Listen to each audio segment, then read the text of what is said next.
Hi, everyone. We'll give everybody a couple of minutes to get here. My name is Nina Resetkova. You're going to be chatting with me today. It's a live session with Q&A as well. Nice to see you. Just give everybody a minute or two.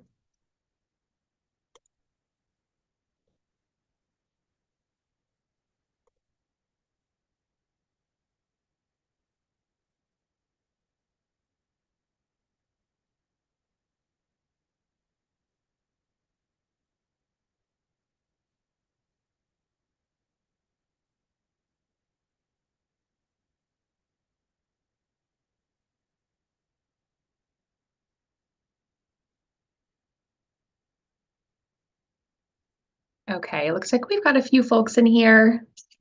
See, 12:01. We'll give everybody one more minute and then we'll get started. Hope everybody's doing well today.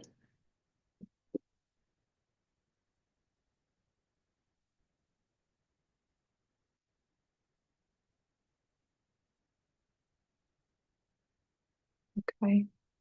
All right, that should be good. So, hi everyone. My name is Nina Resetkova. You're joining me in my office here at Boston IVF.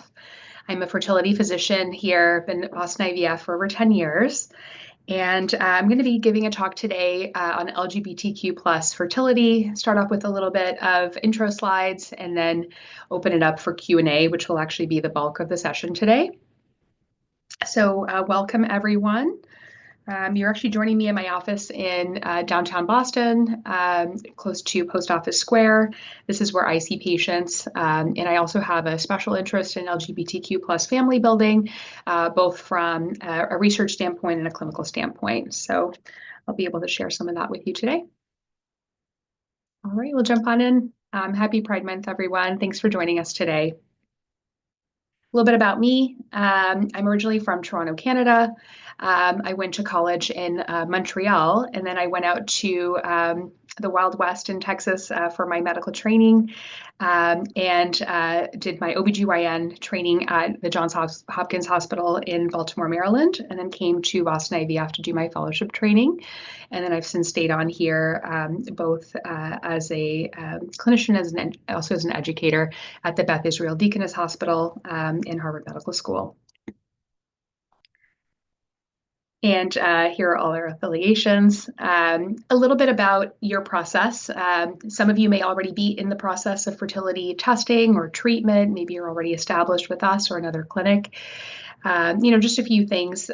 If you're looking for a good treatment center, we really acknowledge that your needs in selecting a treatment center are for respect, recognition of your relationship status, and really availability of and experience with procedures, making sure that we have all available technology and the right treatments to best take care of you and help you build your family. And so really what you should be looking for is a partner in the process of family building. So what is kind of the first step when you're thinking about initiating your family building journey? How does that get started? Well, the first thing is you want to get set up with a reproductive specialist like Boston IVF. So the way that we do it is you call into our call center and then you schedule an appointment with a reproductive specialist who will go through your medical history, if you have a partner, your partner's medical history, and then make a plan for any sort of fertility testing that would be recommended. At that appointment, it's a very comprehensive appointment, and there could be a review of potential treatment options and timelines for treatment, some of which can be lengthy depending on which pathway you're going down. And then we, within our team structure, also have financial coordinators who can help navigate you through some of the costs and coverage with your insurance as well. So we are a full spectrum fertility care center. So we can help you with a fertility evaluation, which could just be a kind of a fertility checkup, see where you're starting off from, give you a better understanding of your ovarian reserve or fertility potential. So we can do testing for you. We can also do natural cycle monitoring to help you understand your natural menstrual cycles if you're assigned female at birth. We can do insemination or IUI. We do egg freezing, IVF treatment. We also do reciprocal IVF, or otherwise called partner-assisted reproduction, which I'll touch on a little bit today. And I know we have some questions about that from the group as well. And we also do egg donation and surrogacy services through our third-party reproduction team. So I wanted to kind of guide you through some of the very basic fertility workup for folks who are assigned female at birth, just to give you a better understanding of what you might expect. There are, of course, variations of a fertility workup. I'm just going to kind of talk through the basics to give you a foundation. And if you have any more specific questions about that, feel free to add it into our chat box so I can answer those for you specifically. Okay. So to get a better understanding of the reproductive anatomy, we do an ultrasound. The ultrasound is a pelvic ultrasound. It can be done either vaginally, that's an internal ultrasound, or abdominally if you're not comfortable with a vaginal scan. Basically, what we're looking at is the uterus, the size of the uterus, whether there's any abnormal structures in the uterus like fibroids or polyps that can distort the anatomy. We're also looking at the ovaries and quantifying the number of available follicles or potential eggs that are on the ovary. So that is something that the basic ultrasound can give us good information about. We're also able to tell if the ovaries are accessible, and then if there's any challenges to potentially having an egg retrieval or any sort of reproductive procedure.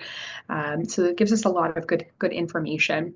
And the fertility-focused ultrasound is a little different than a basic ultrasound, which typically does not quantify the eggs. We also order some blood work, which is quite comprehensive and can get a lot of information with a fertility workup, including even some testing that can help you understand your general health better and can help guide some recommendations for your general health. So that workup consists of ovarian reserve testing. Specifically, we're testing a hormone called the AMH, or anti-Müllerian hormone. And that test is a predictor of how many eggs are remaining on your ovaries. We can compare that against where you are in relationship to other people in your age group. And we can also correlate that with potential success rate of fertility treatment like egg freezing and IVF treatment, and give you a better sense of how many treatment cycles may be necessary to achieve your goals. So it gives us some good preliminary information. We can also do some labs that can help you assess your health for pregnancy, like prenatal labs and STD testing. And for those folks who are contemplating use of donor sperm, we always recommend a genetic testing panel to help you better understand if you have any genetic risks and if you would want to screen donors based on those genetic risks. And as well, we also recommend CMV testing to help you select a sperm donor. For many who are interested in conceiving through donor insemination, and also for folks experiencing infertility in heterosexual couples, we would likely recommend a form of a uterine cavity evaluation and a fallopian tube check. So one form of this, and probably the most common form of this test, is called the HSG. It's the hysterosalpingogram. And what you can see here is this dye that looks white under X-ray imaging. So there's some contrast dye there that's highlighting the inside structures of the uterus and fallopian tubes. So you can see the uterus is a roughly upside down triangular shape. And this is a normal uterus. And you can see the dye nicely spilling through the right fallopian tube and then ultimately through the left fallopian tube as well. So you can confirm that the fallopian tubes are open with this study. Also, the study helps us to understand if the uterus structure is normal and whether there's any lesions on the inside of the uterus that could affect the success rates with fertility treatment or pregnancy. This test can also identify abnormal uterine structure configuration. So it's a very, very comprehensive study and likely will be recommended for many folks assigned female at birth. So people always ask kind of why do a fertility checkup before starting treatment? And I think a lot of this applies to folks who are thinking about initiating treatments at home, potentially, with a known donor or home insemination, kind of why come to a fertility clinic to do a fertility checkup? And, there's a lot of helpful information that you're going to get from a consultation with a fertility specialist, and the testing can help indicate different risks that are present for you and help increase chances of success for you. And if you live in Massachusetts, most commercial insurances will cover the cost of a fertility workup as well. So, that would be important to evaluate for you, as well as what are the costs and, is it reasonable? But for most people with commercial insurance, it is covered. At the fertility checkup, we'll also review any medications with you, understand if there's any risks to pregnancy, any modifications that you would need to make before doing treatment or before conceiving. We can also help you manage any underlying health conditions, work with your primary care doctor to optimize those.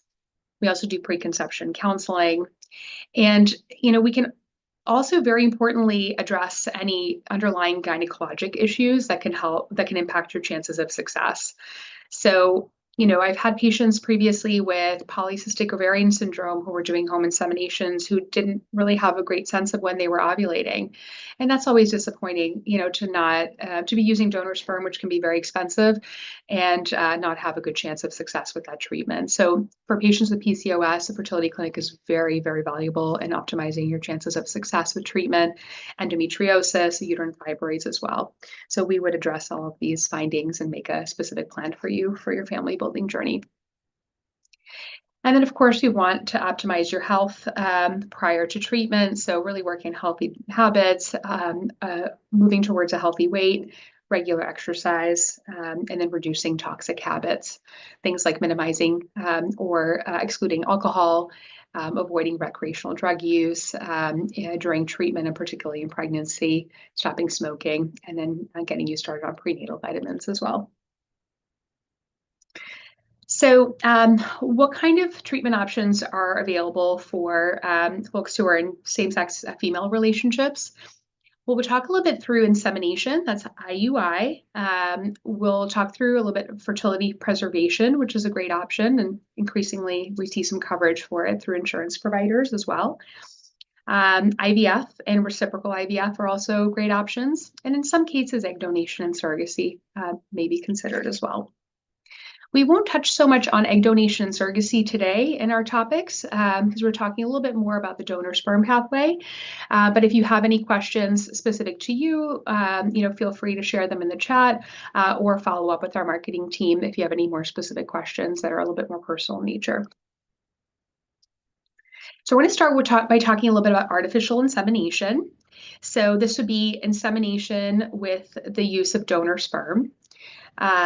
Most of our patients purchase donor sperm through a donor sperm bank, and we do have links to 4 sperm banks on our website. So if you want to get a little bit more information about some of the more commonly used sperm banks, you can find them through our website and then access the links.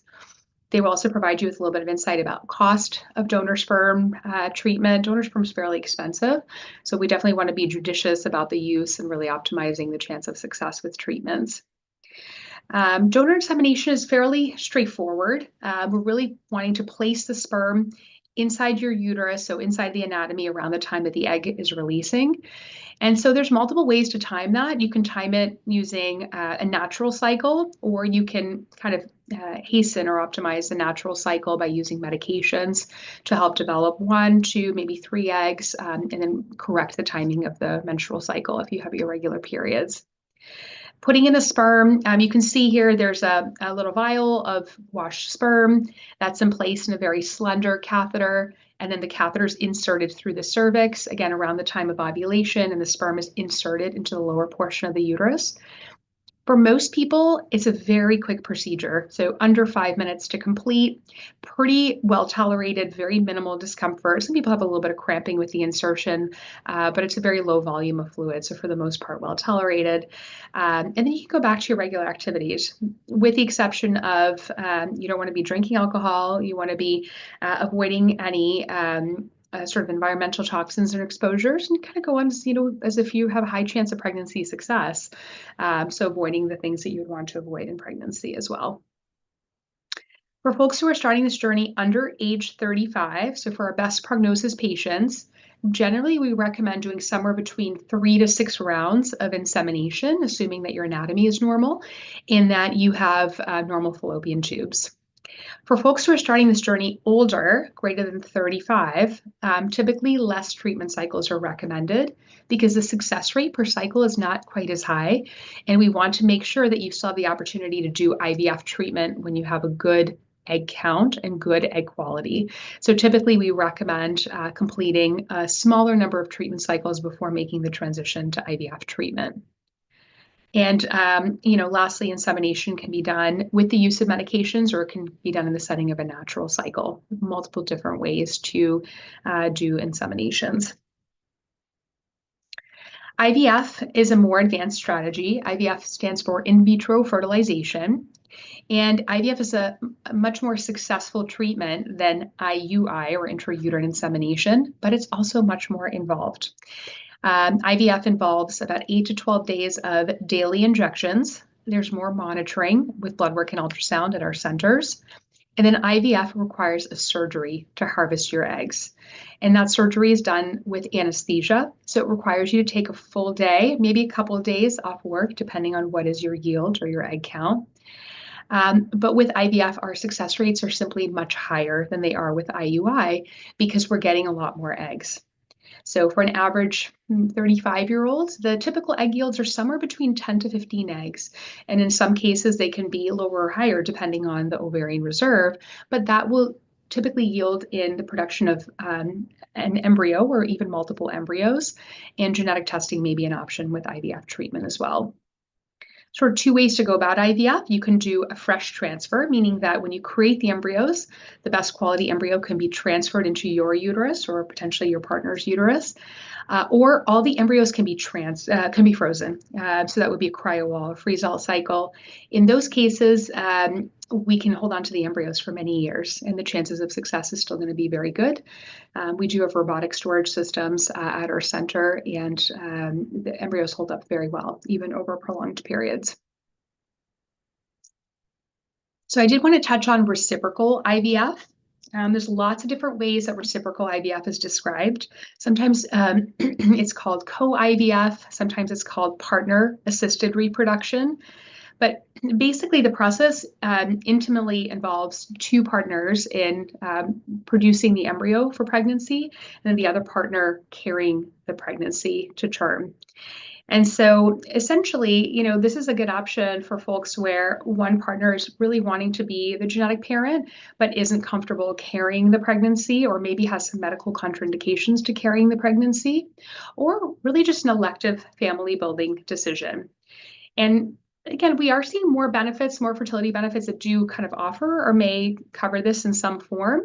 But for the most part, for most of our patients, this is still out of pocket, especially if it's for elective indications, not medically indicated. So one partner undergoes the egg retrieval portion where eggs are extracted after the shots are taken for 8 to 12 days. And then the egg is fertilized and an embryo is created. And then the other partner undergoes preparation of the uterus to receive that embryo and then carries the pregnancy. And it's important to know that this can be coordinated. So it can actually be coordinated real time. We can do this once the embryo is created, it can go back in the uterus of the other partner. If it's a little cumbersome, it's a little bit more tricky, but it can be done. So most patients choose to do it over 2 separate treatment cycles. It's a little bit easier to do that way. And it's a really beautiful opportunity for both partners to be intimately involved in the process of family building. And the success rates are also very good. They typically are a little bit better than our general IVF success rates. I also wanted to talk through a couple of options for transgender individuals, particularly trans men, looking at fertility preservation. There's multiple options for folks who are assigned female at birth and are transmasculine. You can freeze your eggs. You can freeze ovarian tissue. You could choose to undergo donor insemination or insemination with a partner's sperm, potentially, or reciprocal IVF, where the transmasculine person would undergo an egg retrieval, embryos would be created, and their cisgender partner would carry the pregnancy. So lots of options. Some specifics for those who are joining in who may have some fears about accessing fertility care. We really strive to create like a very open and inclusive environment. There is a lot of insurance coverage for gender affirming care, also with Massachusetts health plans. So you may be pleasantly surprised that you might actually have some coverage for treatment. It is also possible to do treatment without inducing menses or a period. That can be very uncomfortable for some folks. So we are able to accomplish that fairly high rate of success as well. And it's also possible to do transabdominal ultrasounds during your treatment. So if that's something that would make you feel more comfortable, just share that with your provider. It's something we can definitely accommodate. And then, a lot of this comes down to good rapport with your medical provider as well, making sure that you feel comfortable and cared for. We did a large study published now a number of years ago, about 5 years ago, in our one of our major journals, Fertility and Sterility, looking at outcomes for trans male patients undergoing egg freezing or embryo creation for fertility preservation. And this is a pretty big study at the time. It was one of the first and largest studies to kind of outline a descriptive approach and have some comparison to our cisgender population. And we found that the egg yield was actually very good. In fact, slightly better for transmasculine individuals freezing their eggs or creating embryos. And when they had been exposed to testosterone before and came off testosterone for a period of time, was not predictive of the outcome. So the egg quality did not appear to be worse when they had been on testosterone previously. And then both the egg freezing and the pregnancy outcomes, mostly for their partners carrying pregnancy, were very, very strong. And most patients really just needed one, in some cases, 2 treatment cycles to have an excellent outcome. So that was a study we're very proud of. We continue to do work in this area as well. So I'll conclude here in terms of my slides. This is our phone number if you want to schedule a consult. I'm sure the team will share that with you as well. I'm going to stop my screen share and then just take some questions. It looks like we have a few questions coming in already. So plenty of time. Don't be shy if you want to add in some questions as well. I do also have some that came in ahead of this too. So we can try to get through those one at a time. All right. Q&A. Okay, here we go. So we have our first question, 2 hopeful mothers here. If me and my partner are interested in carrying a pregnancy, how should we choose who goes first? So, there's so many things that can guide this or help you navigate this. I would say probably one of the first criteria would be your age, because age really impacts fertility treatment success rates. And so you want to think about your age now, but also what is the age where you're going to be when you're anticipating your final pregnancy, and kind of build that into the master plan and be very communicative and open about that with your fertility provider to make sure that there's still time for you to kind of complete your family building goals. Because it can take a little while to get plugged in for treatment, do testing, and then ultimately, complete a successful treatment journey. So you want to make sure that you have good time available to expand your family as well.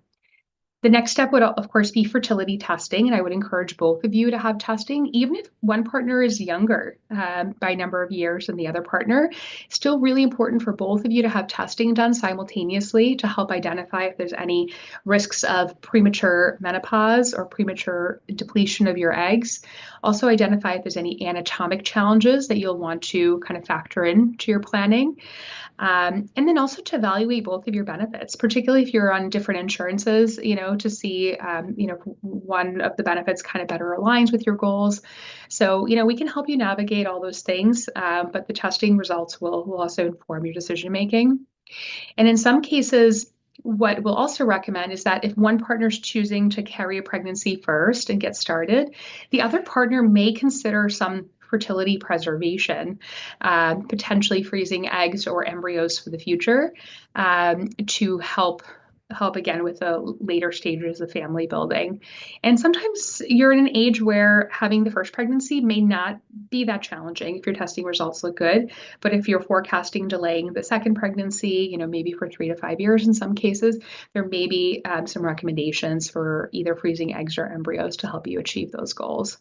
Because your present eggs are always going to be higher quality than your future eggs. Not only do you have more of them now, but their quality is much better. So the number of treatment cycles that are needed to get to a good outcome is going to be less.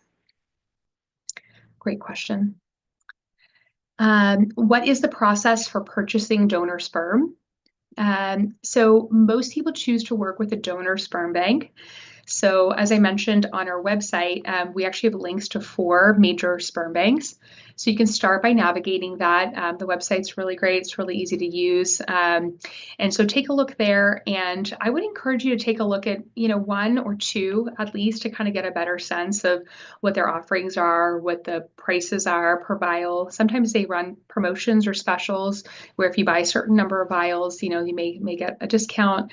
So, look into that and then see how many vials are recommended by your care provider as well to help you achieve your goals so that you can, try to purchase ahead because some of the challenging things can arise when you don't have enough sperm to help you achieve your family building goals. Then you might have to pick certain strategies for treatment like IVF if you're running out of sperm. So you want to make sure that you're really planning for all the pregnancies and having sufficient sperm present at that time.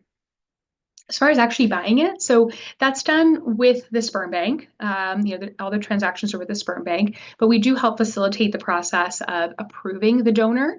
Approving means reviewing the genetics of the donor versus your own genetics, the person who's going to be the genetic parent in your relationship, and confirming that there's no overlapping genetic carrier conditions that could result in offspring that are born with a genetic mutation.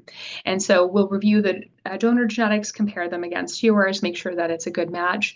And then we complete a form for the sperm bank that essentially allows them or permits them to send sperm to our facility. So that's a form that we fill out for you. And then you can go ahead and set up a ship date for the sperm to be shipped over to our center. Next person asks, female couple here, do I need infertility testing still? And yeah, we touched on that with the slide deck as well. I still recommend that you both have testing done as well, particularly if you're both thinking about participating in the process, or even if you just want a better sense of, would this be possible for you in the future? Fertility testing is great. Even if you're considering doing at-home insemination, I would still recommend a fertility workup. And of course, if you're thinking about doing things at home, you can talk to your OBGYN about that too. But it's very reasonable to get a fertility workup at a fertility clinic, understand if there's any risks or any requirements for you to do treatment in a fertility clinic. Keep that in mind as well for insurance reasons. A lot of times they don't recognize at-home inseminations. And so by the time you present to the fertility clinic, even if you've done a few treatment cycles already at home, it may not be acknowledged or recognized by the insurance company. So that's also another reason to consider clinic-based treatment over home-based treatment, and the success rates are higher as well. So yes, I would recommend fertility testing to give you a better understanding of your fertility potential. Anonymous asks, how can I improve my egg quality and fertility? So egg quality is mostly impacted by your age. So doing fertility treatment, doing fertility testing at earlier ages is going to help you maximize your success rates and your fertility potential. But there are also other things that you can do to help maximize your chances of success and your general health, which can impact your egg health as well. That's taking good care of yourself, minimizing toxins, alcohol, drug use, etc., not smoking. We know that smokers have an earlier age at menopause by probably about 2 years in general. So avoiding those toxic habits can help. You can also take some very basic kind of fertility supplements, like a prenatal vitamin. Some people also recommend coenzyme Q10 or CoQ10, which has some studies that suggest it may help with egg quality. But a lot of this comes down to genetics, but can be helped by really good diet and lifestyle habits.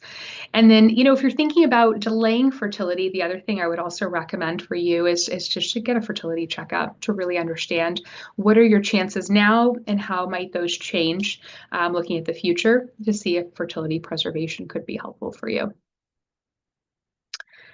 The next person asks, I've had 4 embryo transfers with no success. What could be the reason? I'm sorry to hear that. It's tough when we experience recurrent implantation failure. So no success after multiple transfers. this is such a, specific, probably very specific to you, but certain things that can impact success rates are age and chromosomes. So I don't know if the embryos were genetically tested or not, but that can be a reason that embryo transfers fail, is if they're chromosomally abnormal embryos. Other reasons that embryo transfers can be unsuccessful comes down to the uterus. If there's uterine factors like fibroids or lesions inside the uterine cavity, so really good fertility evaluation for you would include looking inside your uterine cavity and confirming that there's no lesions there, no inflammation, no infection, etc. And then, looking at the embryos, the quality score of the embryos, the laboratory, the grading of the embryos, all those things are going to be important in devising a plan for your next steps. Then talk to your doctor about, whether there's any alternative protocols you could consider, how you tolerated the medication. So all of that will be important in determining a plan for next steps.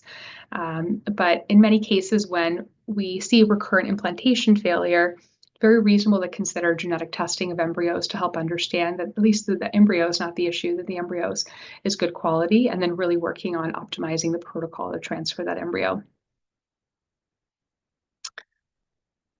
The next question is, with medicated IUI, intrauterine insemination, how do you time starting the medications? So timing the medication start really depends on if you're having regular periods or if you're not having regular periods. So if you are somebody who doesn't get periods, you have an ovulatory condition, potentially polycystic ovarian syndrome, PCOS, then you can start the treatment as long as you've had testing that confirms that you're not pregnant or you haven't ovulated recently. So that's a good way to do it.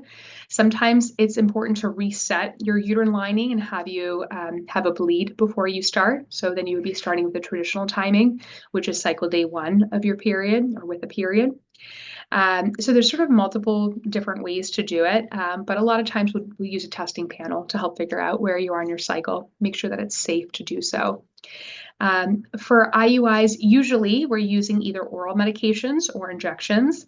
And for the most part, the oral medications are taken from cycle day 3 through cycle day 7, sometimes cycle day 5 to cycle day 9. So it kind of depends. If you're taking any injections, they usually start around the same time, but maybe continued longer. Okay, next question. Can you talk about sperm donors and a typical process? And how long is typical for sperm donors wait list?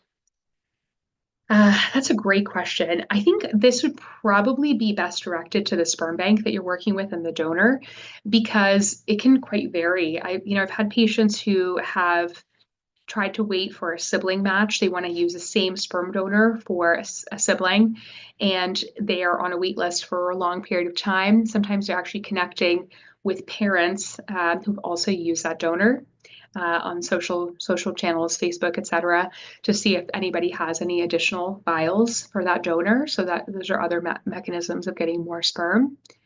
The other format, that I think is important to talk about is directed donor sperm as well. Some folks are working with somebody that they know who's donating sperm, or they're working with an agency that's connecting you with a sperm donor.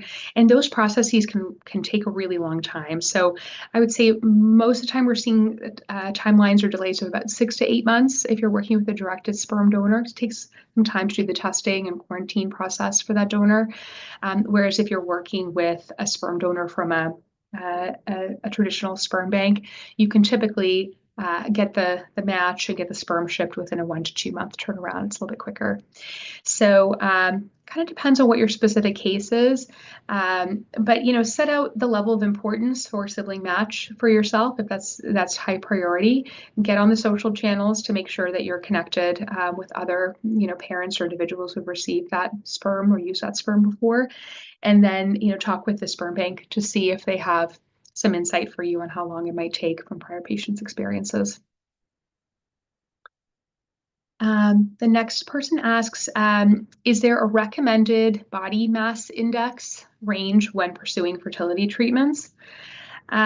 So there is an optimal range of healthy weight, But for some people, reaching a BMI of 18 to 25, which is considered the ideal BMI, is very challenging or can feel impossible.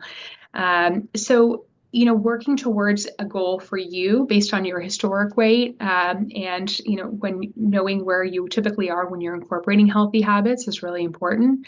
Things that can help you in achieving that goal are working with a nutritionist, potentially working with a trainer, or doing an exercise program, and then, working with your doctor or medical team to establish what is the healthy weight for you. As far as what we can do in terms of the IVF side, in our center, we are an outpatient surgical center, so we can only accommodate patients up to a BMI of 45 in our outpatient surgical center. Beyond that, we would recommend that you work with a hospital-based fertility program if your BMI is higher than that. But there's no specific cutoff for insemination treatments. So definitely working with your doctor to identify what that healthy weight is for you and working towards that. In many cases, you can actually do that as you're pursuing some fertility evaluation and fertility treatment. So I wouldn't recommend that you delay setting up an appointment to talk about treatment. I would recommend that you do the testing and then figure out what all options are available for you, and then try to work on healthy habits alongside. Where do I see patients? I see patients in downtown Boston, and yes, we are an inclusive office. We help all patients. I do have a very large LGBTQ plus patient population. So if I can help, let me know. A wonderful team here in the downtown Boston office. But our whole center, Boston IVF, has diversity training, LGBTQ plus training. So we try to create a very favorable experience for you and your needs. But yeah, happy to help. And I think that there's a little bit more in the link here as well as about how to find me. And if you want to schedule an appointment, happy to accommodate. Usually I book out about a month or two. So it's not too bad if you're looking for an initial appointment. Somebody asks, should we be completely sober while pursuing fertility treatments? And does it matter? So most data shows us that very light alcohol use, that would equate to typically a few drinks per week, a few meaning like 2 or 3, does not adversely or at least significantly adversely affect fertility treatment outcomes. However, when you are in your IVF treatment cycle or egg freezing, it's best not to consume alcohol.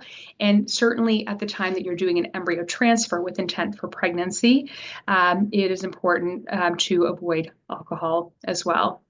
For folks who are drinking more heavily or regularly, so that's 1 drink per day or more, there are adverse effects on cycle outcomes and pregnancy success rates. So when you're working towards optimizing your health for pregnancy, be it natural pregnancy, insemination, home insemination, or insemination in the clinic, IVF treatment, if you have some optimization to do there, I suggest you start a couple months ahead of initiating treatment so that you're really in a better place and your prognosis will be improved as well if you're making those changes. If you do have a male partner and the male partner is heavily drinking, that can impact success rates as well. Similarly for donors, if donors are donating sperm to you and they have heavy drinking habits, it will be best to reduce that. For cisgender men, or men assigned male at birth, if they're drinking more than 2 drinks per day, on average, it can lower testosterone, it can lower sperm count, and it can impact fertility success rates as well. So there's room to optimize there also. Next question is, my wife and I are thinking about using a known donor. Any benefits or cautions we should be aware of? Well, the known donor situation is that, it takes longer. So that's the first thing that I want you to be aware of. And be careful, because with the known donors, you want to make sure that you really have a good understanding of any of the risks involved with use of known donor sperm. If there's any health risks, lifestyle risks, with the use of that known donor. So make sure you're really screening known donors carefully. There's a lot of additional evaluation, social work evaluations recommended to make sure they're donating for the right reasons. They're not donating excessively. And then if it's somebody that you know personally, you we just want to make sure that you have a really forthcoming conversation about their intent to participate, in child rearing, how present they want to be. And then, of course, you'll need to work with an attorney, a reproductive attorney. And if you want some recommendations for names, we can help you with that as well. But just make sure that things are sort of really clean at the beginning to make sure that you both have the same set expectations as far as involvement in the future. And the attorney can also help with that. Some of the pros when you're using a directed donor is you can usually get more sperm, more vials of sperm, because guys who have good sperm counts, can typically do one deposit and it can be parsed out across multiple vials. So the cost per vial is going to be cheaper, but the upfront costs are very expensive. So compared to just buying 1 or 2 vials from a donor sperm bank, you're going to be paying a lot more for that directed donor. So, it's good for folks who envision having multiple children with the use of that donor, envision doing insemination treatment, where you're going to need to use a large amount of sperm to have a high chance of pregnancy. So definitely, this is something to talk through with your fertility provider as well, the pros and cons. But the time and the upfront cost tend to be setbacks. The advantages being, more sperm, and then obviously the potential to have that relationship with that individual going forward. I think we just have a couple of questions left. So we're doing well on time. If you want to sneak one in before the end, we should be able to fit it in. So we have, when should an HSG be done? And actually, it's a great question. Should we do an HSG upfront or after a number of failed IUIs? So this is a great question, and this really comes down to your comfort level with procedures. If you feel that pelvic examinations are really uncomfortable for you and you would want to do the most to sort of avoid, any sort of pelvic examination or, it's sort of more intrusive or invasive procedures, and you don't have any high-risk history, you don't have any history of STDs, pelvic scarring, endometriosis, major abdominal or pelvic surgeries, it is reasonable, in my opinion, to do a couple rounds of insemination without doing the HSG up front. The drawback is that if you do the HSG at that point and you identify any abnormalities that have reduced your chances of success, you might regret it, because an HSG is a fairly simple, kind of like quick procedure, and it gives you a lot of information, kind of as I shared with you with the slides. And sperm is really expensive. So if you've used up a lot of vials of sperm along the way, you may have some degree of regret. You say, gosh, I didn't really have a good chance of success with these IUIs. So my recommendation in general is that you do it upfront along with the other fertility testing, so we have as much information as possible. It can also increase the patency of the tubes, kind of opens up the fallopian tubes a little bit. Chances of success with fertility treatment, particularly IUIs, are improved. So there's benefit. But if you're really scared, or if you've had some bad experiences in the past and you want to hold off and you don't have any high risk characteristics for fallopian tube disease, you can think about deferring for maybe 2 or 3 IUIs and then do it at that point. The next question asks, for medicated IUI, will the medications be prescribed in advance so you have it at home, or will you only be prescribed after checking labs and imaging with your cycle? It's a great question. So it is this kind of a different workflow depending on the way that you and your provider have kind of set it up. Sometimes there's some testing that's done ahead of the cycle to make sure that you're good to start up. And sometimes you have a plan that helps you kind of move forward with multiple cycles. So it just depends on how that's been laid out. Definitely talk about that with your provider to make sure that you're on the same page and you understand, how that's going to work for your cycle. We do need the sperm to be present at the beginning of the cycle. So that's one important thing to note, is the sperm have to be present in order to be able to start up your treatment cycle, because we don't want to have you go through, ordering expensive medications, monitoring injections, and then not be able to do the IUI. So that is an important part of our process. So perfect. So I think we've gone through all these questions. I just have I think I have one question here, 2 questions here that I wanted to address from the pre Pre-questions that I received. So somebody asks, can you do a transabdominal ultrasound instead of a transvaginal one? The answer is yes. So if you're uncomfortable with transvaginal ultrasounds, in most cases, we can see a good amount of information with transabdominal ultrasound. In some cases, we can't see everything. And so if you have that strong preference, you can kind of talk about the pros and cons with your doc and kind of see what makes sense for you. But transabdominal is reasonable for most patients. At least it will give us some good preliminary information. And then does Boston IVF do anything with surrogates? Yes, we do have a third-party reproduction team. So, for example, if you're in a male-male couple and you want to have a pregnancy through donor eggs and surrogacy, you would be working with that special team. There's a lot of regulatory oversight from the Food and Drug Administration for anybody working with donor eggs, donor sperm, and then also working with gestational surrogate, somebody who carries the pregnancy. So we have a special team that's devoted to that. You would still be working with your clinician, so your doctor would still remain your doctor, but you work with a specialized team to help navigate you through some of those logistical details through that process.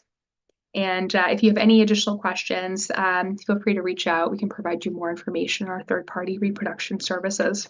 All right, everyone. Well, it's been great to chat with you today. Let me know if I can help with anything down the line with your family building.